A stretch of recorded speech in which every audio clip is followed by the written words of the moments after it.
Welcome to the Writer Reads Short Stories. This is Of Cats and Colony, Part 2. I. But heat started to spread from Tika's shoulder and her eyes grew heavy. Far above her, someone muttered, "Talk about kill or cure." And a kid wailed, "But I didn't mean to." Sure, kid, she thought snarkily as she drifted under. You didn't mean to accidentally bite me on purpose because you thought it had to be done. Yeah, I believe you. There was another argument raging when she woke, but this time she wasn't in the cave, and she wasn't covered in blankets. And where are my clothes? Tika looked around, blinking in the soft white confines of a. Am I in a mini-pod? She hammered on the pod's side, slightly surprised when her arm moved and her fist made contact. Well, good. She could move again.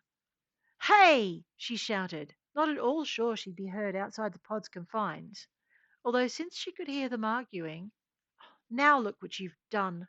A woman's voice touched with acid and irritation. You've woken her up. I think I've slept enough, Tika managed, her voice a sing-song. Then she added, that got her a bark of, oh, and I want to see my cat now.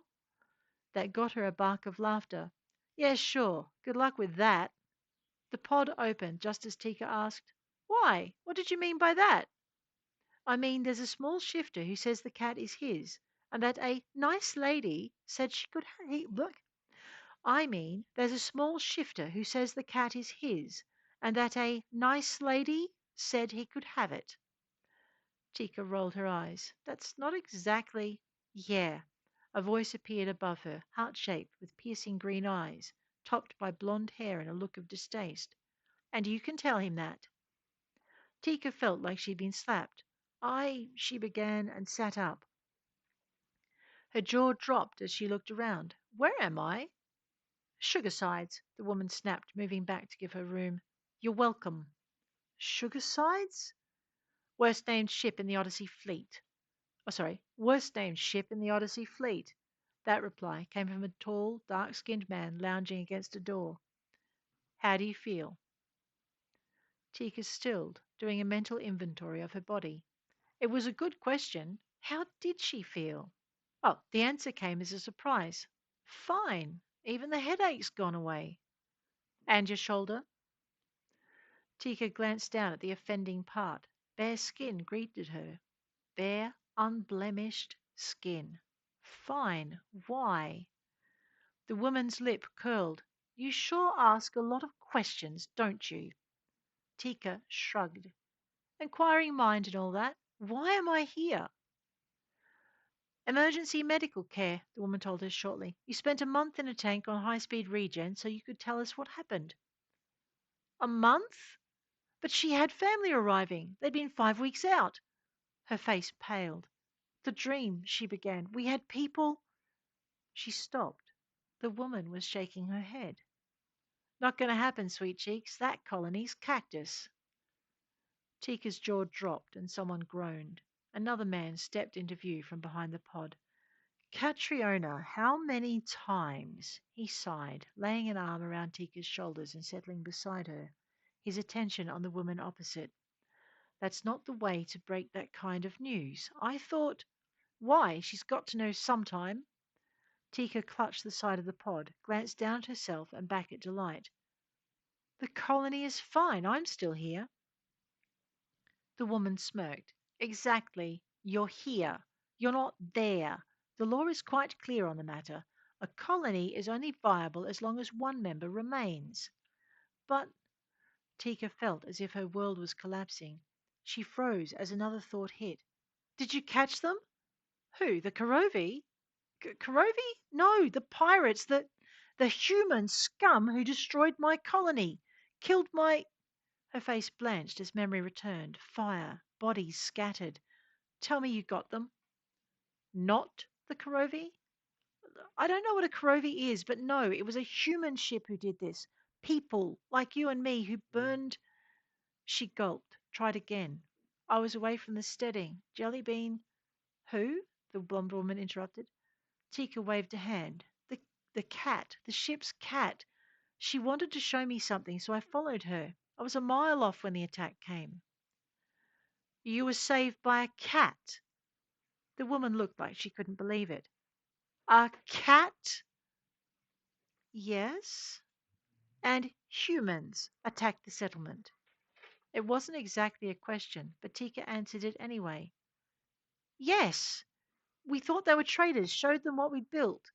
Tears rose in her voice. There was supposed to be a trade agreement. The man beside her squeezed her shoulders, but he was talking to the woman when he spoke. Told you there was more to this. You're blaming the wrong people. Blaming? Tika struggled to work out what he meant. Not the people who saved me, she asked. There were four, two men, and a woman and a child. And a child. The man by the door was staring at her, his face unreadable. I thought you said you were rescued by a cat, the woman prodded before he could say anything. Tika shook her head. The world still felt slightly unreal, but she was getting a handle on it now. No, I said I was away from the settlement because of the cat. And yes, I suppose she saved me when she showed me the cave, but I'd have died without the kid's family. There was a kit involved. Doorman sounded shocked, but Tika nodded. That was what Jellybean wanted to show me. He'd gotten stuck on a laurel leaf and was drifting in the middle of a lake. A what? The woman sounded annoyed rather than curious. A laurel. Tika sighed, realizing none of them would know the names for any of the planet's flora. It's like a giant lily pad, and sometimes the extella, the big plant eating fish, eat through the stems and set them adrift. Anyway, I swam out and towed him back to shore. She paused, smiling at the memory of the yellow furred kit bounding onto the bank, the relief obvious on his feline face. I thought I was rescuing the cub of a new feline species. The woman grimaced, and the expression on the face of the man by the door twisted with distaste. Not so new, he muttered and pushed off the wall. I'd better go and explain before someone else does something rash. Oh, no, you don't. The woman hurried toward him, seizing him by the arm and pulling him further into the room. You're not going anywhere. You're very much needed here. But the woman kept going, heading out into the corridor. Pritchard and I will explain the mix up. The man beside Tika sighed and squeezed her shoulders again. The man beside Tika sighed and squeezed her shoulders again before getting up and heading for the door. I'd better go and make sure she doesn't start another diplomatic incident. It was nice to meet you, Tika. The, state- the statement startled her. You know my name? Pritchard paused and looked back. It's attached to your DNA records in the colony database. Well, most of it is. He gestured at the man Catriona had dragged into the room. Donovan will explain. He didn't stay long enough for Donovan to argue, but hurried after the woman, palming the door closed behind him. For a moment, Tika stared at Donovan and the closed door, and Donovan looked back. He seemed to have trouble keeping his eyes on her and kept looking at the floor, the ceiling, her face, the cupboard door. Finally, Tika had had enough. What is it? She demanded, and he started as though she'd slapped him. I'm lupine, he said, and his skin darkened as though he hadn't meant to make the admission. So? Tika had heard of the wolf shifters of Luna 1. Why it should be a problem, she didn't understand. He gestured helplessly in her direction. You're a cat. Now that was ridiculous. Nope, she told him, I'm just human. She waved her hand up and down her front. See? He frowned, puzzlement written across his features. Not cat? Tika stamped her foot. Human, out of Tosca and Verushta's ark. Donovan cocked his head. So your records say, but you're sent. I spent a few hours in a cave with some shifters. Are you surprised? You spent a month in a regen tank surrounded by chemicals, he countered, taking a pace closer and cocking his head the other way. You should smell of nothing but overwashed human. He took another pace forward, inhaling deeply as he did so. You do not. Tika rolled her eyes. She'd truly had enough of this.